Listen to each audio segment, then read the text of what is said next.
Good morning, friends. Good morning. Today, we're going to learn how to make a mess.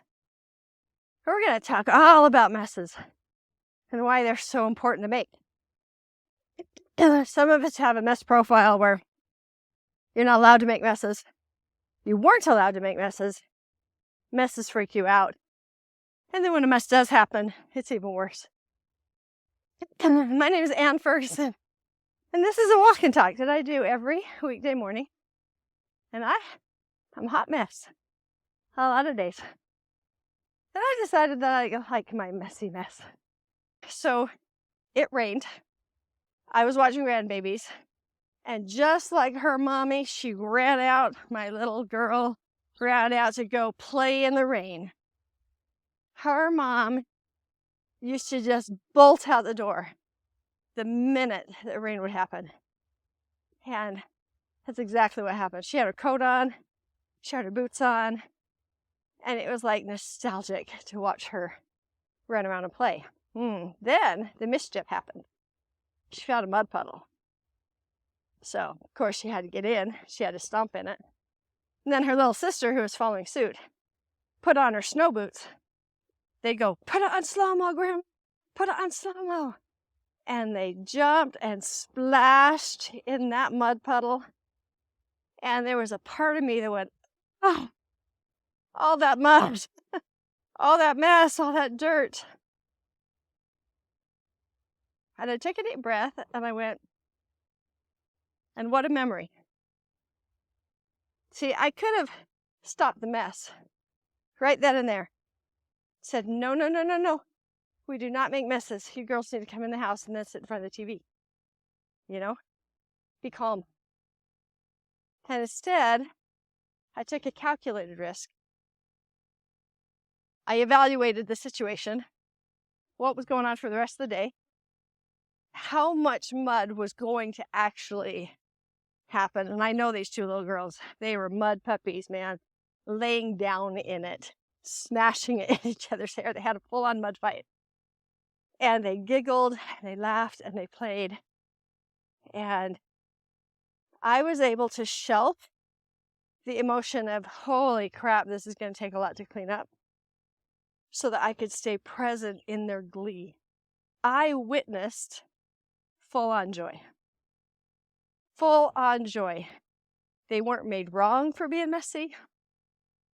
I want to go back for just a minute into your world, into what messages did you get about making a mess?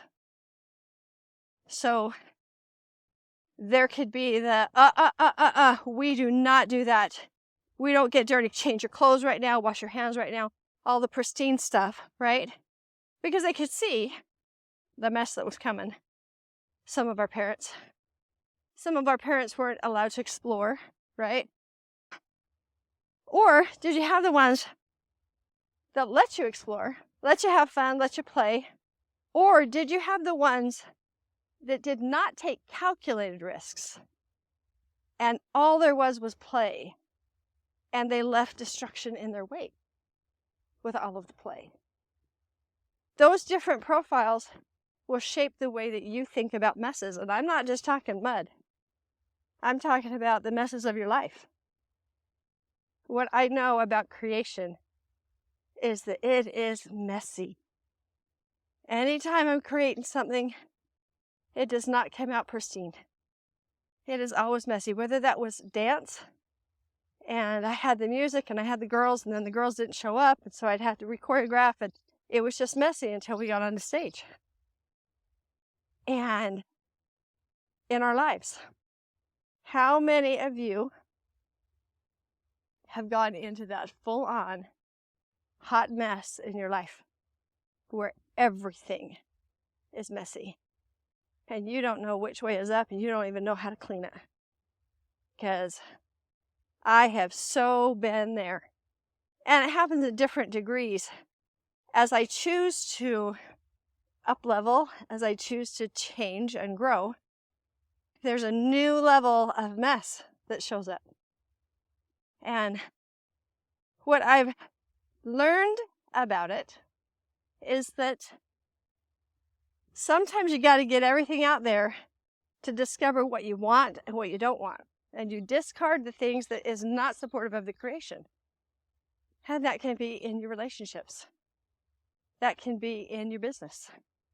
That can be in your mind. Man, sometimes, how many of you have got closets that are all just packed with crap? Drawers, cupboards.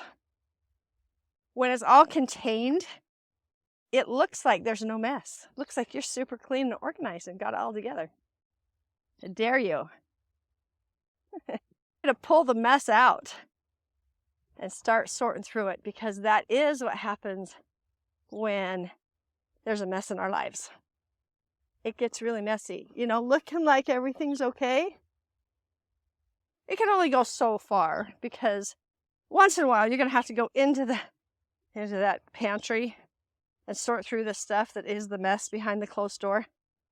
Yeah, sometimes we just have to sort through the mess. Now, I don't know about you, but I've had times where I knew I was going to have a big mess. Packing and moving, for one. I have moved every 3 years for the past 15 years. And I will tell you, it is so much better to pack and move with a friend. They just have the ability to go, really? Like, you're attached to this thing? Really? And then they can throw it away for you, or convince you and help you realize that it really doesn't matter. So in your life, if you got some stuff that is hanging around, that is a mess, that is actually causing you not to have the life that you would love. You may say it all the time. Oh, if it was only like this, if they were only like that. But is it really them, or is it your closet that's packed? It's can be both, by the way. Other people are going to have a whole hot mess, and you can sort through yours and decide, that's not fitting anymore. That's why a lot of people don't go into relationship work, because they're like, is this actually going to help? I know Tom and I are sorting through that a little bit. Our relationship is good, but it's changing because we're getting to that empty nesting thing, and guess what? There's no kids to distract us. So it's just us dealing with the mess. Some of the closets, some of the things that are hidden. What I was going to say about having a friend, having a mentor to walk with you into the mess. No judgment, no shame. And, okay, this is not a dig on therapists. I just want you to know, I believe that therapists are very vital and they do really good things.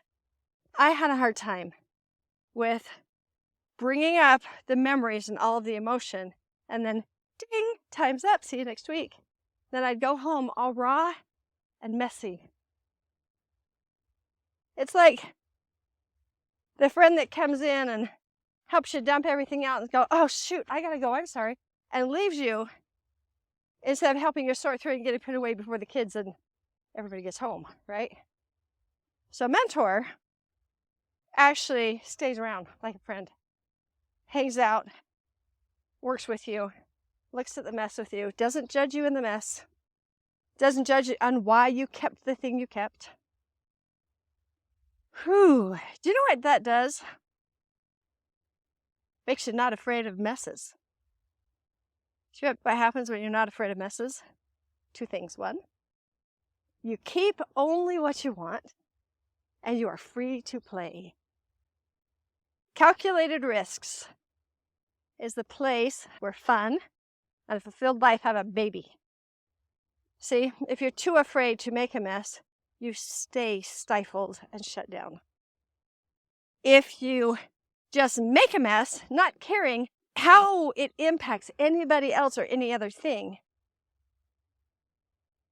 that's not good either. So let me tell you about our mess. They got all, first of all, stomping in puddles, right? And then it came to sitting down in the mud puddle and making great big mud balls. Once they got great big mud balls, they started smashing it all over each other's hair and faces and bellies. And then they started chasing each other and running with the mud. And then they took the mud and they spread it all over their bodies. And with glee. Now, let's just talk about the mess. I want to talk about God and the mess. I stood by and allowed the messy. I didn't shut it down. I let them explore and have some fun. Not all messes, personally, are sinful, guys. Especially playful messes. They're just messes. When you're trying this and trying that. So I knew the steps. They did not. So I said, all right, you two, before you go into this house, you get to take off your clothes, everything but the underwear, and we are not bringing the mess into the house. So I kind of like that about God too. There are times he goes, oh, sweetheart, we just need to strip you down. We'll wash up all the clothes, but this has gotten super messy. Super, super messy. We just need to strip it all down for a minute, get you back into naked. But for me, naked in front of God means completely emotionally open and available. See, if God wanted clothes on Adam and Eve, he would have put them on before they entered that garden. So the natural state is actually just exactly who you are. Emotionally showing up. There's a lot of people that feel like, I can't have the fear, I've got to pray in faith. I shouldn't doubt, I've got to pray in faith. No, I'm telling you what. He sees you anyway. He sees the mess. What doubt and fear does is kind of messy. And he's like, you know what? Let's just look at it. Let's just strip you down and go put you in the tub. So that's what we did. We went into the tub. Oh my word, was that bathwater messy, dirty, nasty. And they were fascinated as they watched it wash away. Have you ever done that? Where you've looked at a mess and all of a sudden your eyes are opened to actually what that mess does and what it causes? You ever had that? You're fascinated by the dirt and the mud. It's not on you anymore, but now you can look at it. You go, wow, there's some dirty water in there. Wow. Then we got it all down the drain. Now this took a little bit of work and they were surprised. They'd never done it before. That is, we filled up cups. We started at the end of the tub and we poured clear water on it. And we just moved like this, the water down the tub until it went down the drain. So what about you? Once you see all the mess, you see the effects that it's had on your life, it doesn't poof go away. No, you're still dealing with the cleanup of the mess. It's still awesome. So you just dump a little bit of water in the tub and it kind of starts to eke down. And then dump a little more and it ekes down a little more. That's called truth and light. Truth and light can help wash out the misperceptions that you have. So those of you who haven't seen me or the video that I did on sin, in the Bible dictionary, this revolutionized my brain. The Bible dictionary, it says that repentance is a change of mind. It did not say that repentance is how much shame you can feel, how bad you can feel about the fact that you got messy. God watching our messes. And I'm not talking about really horrible messes. But even if they are, he sits and watches and lets us explore and play because we can't choose what we want to do or how to handle it if we don't experience it. So repentance is a change of mind. That means that sin is a misperception. The root, and I'm going to say the root for a reason, because I hear the actions are also a thing. So the root of sin is misperception. And then from our misperception, we feel something. And from our feelings, we do things. The fruit of our sin, the impact of it, is the actions. God knows all the steps, all the things to do, and he's not shaming you. Do you ever realize that? He didn't shame Adam and Eve. He says, hey, what's going on over here? And he didn't even say Satan. He says, you did this, and therefore, this is what's happening. Depart. I'm not talking to you about this. With Adam and Eve, he says, okay, you did this. Here's the plan. Here's how this is all going to work out. How fun is that? Like I knew to pour water at the top of the tub to move all the dirt down. And then we got all clean. We shampooed all up. We felt awesome. And then that was stage one because it was raining again. And we couldn't clean up the patio. Ooh. Or the windows that they touched. Or the slide that they went down. There was so much mess that was still outside that we got to clean up. They were clean. I just want to say that sometimes your misperceptions cause mess. And sometimes that mess has impact on other people. And to recognize, oh gosh, that was kind of messy. That impacted you, didn't it? Here, what can I do to help clean this up? And it's not yours on your own. God and the Savior are always there helping to clean up. So next morning I got out the hose and they stood with me while I sprayed off the patio, and they held the boots while I got all the mud off the boots. And then we went to the slide and we squirted it down, and he didn't quite get it. So one of them went in and got a sponge, and she started sponging down the slide and making it clean so that they could just slide down and have the fun without anything, any stains or anything on their little clothes, the new ones. So good. I knew what was happening when I let them play and I let them make a mess. Guess what I did not do? Calculated risk. I did not jump in the mud with them. Somebody had to stay a little bit clean so we could get this done. Man, did I want to jump in the mud and play and do all the things. That was a calculated risk. Another time, shoot, man. I want some girlfriends around me that's going to go stomp in some puddles and throw mud, because it was a good time. They were free. I know that, bless his ever-loving heart, Tom Ferguson would have had a conniption fit. Would not have gone well. And it wouldn't have gone well because he sees all the messes and he feels completely responsible for taking care of the mess. I didn't feel responsible for taking care of their mess. I was going to teach them how to do the mess. And so it's okay to let them be messy and experience the effects. Now, here's the all you can do part. I didn't make them clean up everything, not knowing how or what to do, and then jump in after all they could do. They disappointed me, they failed me, they weren't enough. I've got to come in and I've got to clean up this mess.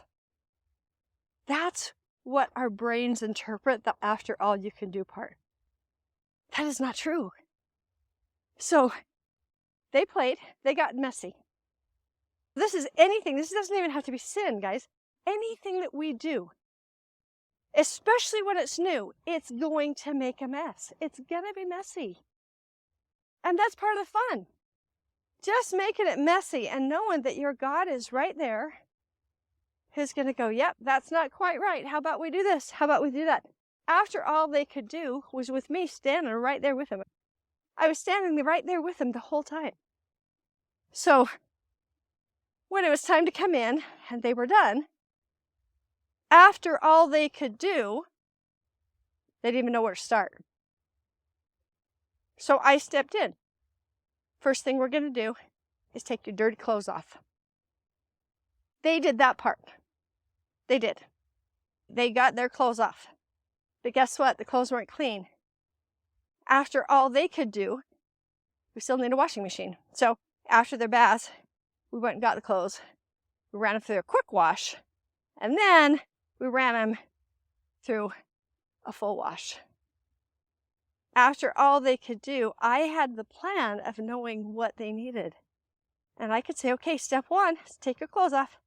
Step two, let's get in the tub. After all they could do, they rinsed off like they were supposed to. But now The tub water was so dirty. After all they could do, okay, what I want you to do is pull the plug. Get all the stuff that's not serving us anymore. Let's get that out. Oh, shoot, there's residuals. There's still dirt in the tub. After all they could do, they put cups, and they were pouring and pouring and pouring and trying to do the dirt, but they were pouring in the middle of the tub, so it would just back up to the back of the tub, and it would just keep spreading the dirt around, and guys, they got frustrated. And after all they could do, I got out the cup, and I started from the back, and I showed them what it looked like as we moved all of the dirt. After all they could do, and then we turned it back on. And then, Grandma, will you wash our hair? After all they could do, I washed their hair up. Now, one of them got hurt as they were trying to get the sand and stuff down. She got her little toe caught underneath the drain, and it started to bleed a little bit. So she screams, and I get her out, and she's screaming in pain, and I wrap it up and press on it, and I say, what would you like now? And she says, I need a Band-Aid. Now, I knew that the Band-Aid would fall off in the water. It's okay that I knew that. It's okay that she asked for it. I just went and got her Band-Aid. Why? Because that was her solution to her pain. I'm going to help her in that solution to her pain. God is going to help you in your solutions. And you're going to discover whether or not that solution actually worked or not. But He's supportive. And He's right there all the time. So, what if it's totally okay to be messy and He's not disappointed in you? What if it's totally okay to explore? Now, there are things let's not explore with. Let's not explore with cheating on your wife, cheating on your husband. Let's not explore in some of those big tens, you know? Let's not explore in those. But let's do explore in, is it okay for me not to be in shape? Is it okay for me, this is going to be messy, is it okay for me to express my emotions? Guys, did that this weekend. Tom had said he was going to come and sleep over, and he did not. He gets really, really overwhelmed with the kids because he doesn't quite know yet how to own his emotions and how to feel them. All he knows is that he's overwhelmed. And so because all he has is overwhelm, he doesn't have communication to say, hey girls, I need you to stop and this is what I need you to do. Why? Because he doesn't know what he needs. Why? Because he doesn't know what he's feeling. Everything comes within that belief and that feeling. See, he believes that you don't have to feel, you just have to do. If you believe that, you got a lot of closets and you got a lot of mess to unpack. Because feeling is just showing what beliefs are serving you and what is not. His overwhelm, his belief is he doesn't have any control. His belief is they don't listen to him. And so why try? So what happened was he came over and I find out he's not sleeping over with me and doing the grandparent thing in the morning. And I felt something. I felt disappointed. And, surprisingly, relieved at the same time. My relief was because when he's super anxious, I worry about him, I worry about the girls, and I'm just really, really busy taking care of everybody else's feelings, so my own anxiety goes up. When I was just in control of the whole thing, it was just much better. Now, that's not to say that Tom can't figure it out. What was really big for me, and this is how this whole story started, is the mess of expressing your emotion. So I shared that I was disappointed that we didn't do the grandparent thing.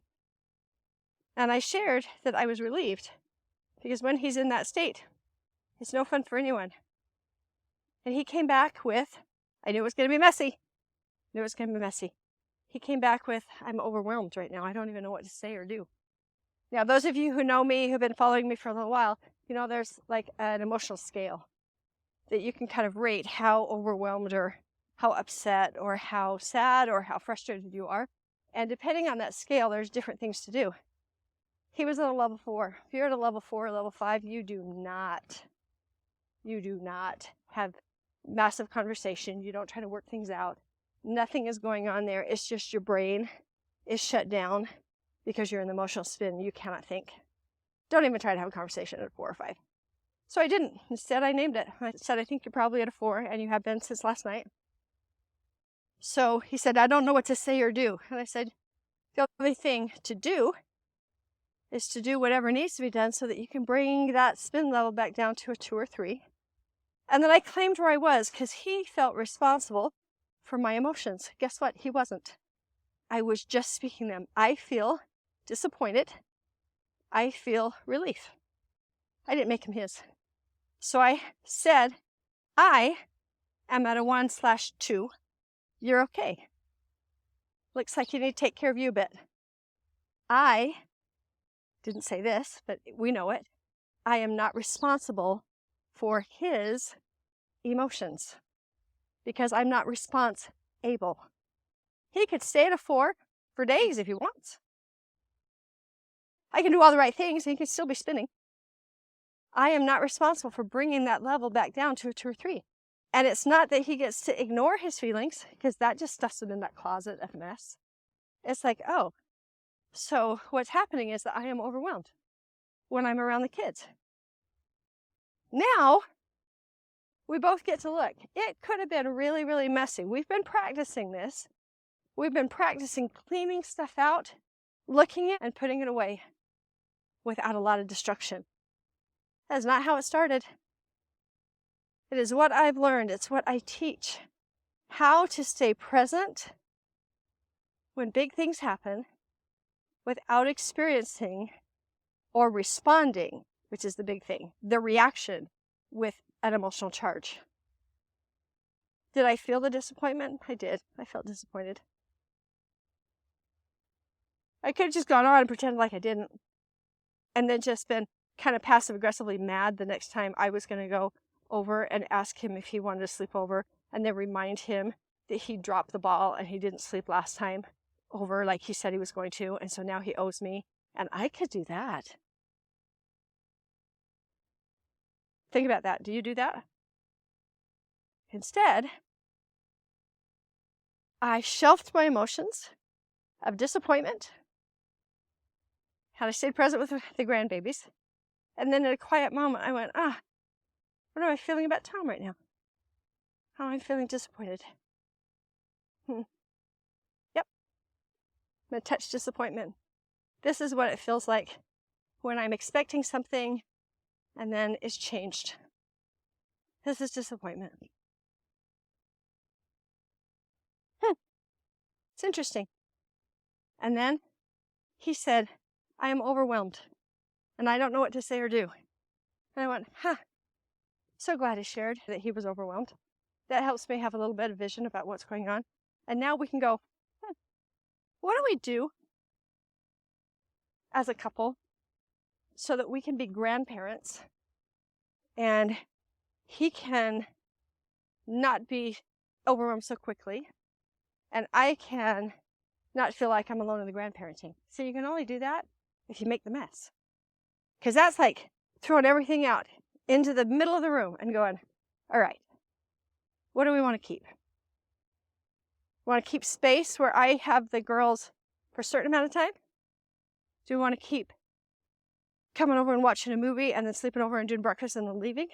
Like, we didn't talk about all the things because we didn't even know there was a mess. Now that we know, we can sort through it. We can figure this out. So, I would love for you to consider what's messy in your life, what relationships are messy, what beliefs you have. See, the belief that Tom probably carried and I probably carried is that to be grandparents together, you've got to be here the whole time and just be a grandparent with me. But maybe that belief needs to be looked at. Maybe it's, I get kid duty, you get kid duty, we swap, you go home. You know what I mean? We can work it out. It's just challenging the belief. Belief matters. So, I want you to evaluate for just a minute. Do you have a big mess? Anywhere. Ooh, do you have a big closet that's got a big mess? And would it be beneficial to have a guide to walk with you as you sort through your mess? The reason why people don't go into therapy is because it's going to wreck them. And they don't want to deal with Pandora's box and opening everything up. When you work with me or one of the mentors in the Igniting Your Belief program, we don't leave you sitting like that. We let you govern the mess. We guide you so you can figure out how you want to handle the mess. And it doesn't even have to be super messy. And it doesn't have to splatter all over your kids or your husband. It's just you working on a mess, making the house a little cleaner, keeping things a little bit more organized so that the next time you go in, things are just easier. Nobody even has to know what's going on. And you're not left a mess, and there's no shame, and there is no judgment. I would love you to consider your mess and whether or not you want some help with it. If you do, message me, because I'm right here, and I know how to handle messes. My mentors, the ones that I've trained, are right here. They know how to handle messes. All right, that is it. Enjoy your day. Take a calculated risk. Risk being a little bit messy. Have a lot of fun. And just enjoy this day. It's a good one. Sometimes they're do-overs. Breathe in the day. If I can help you, if I can serve you, if you have questions, please comment, let me know, and I'll discuss them. Thanks. Have a good day.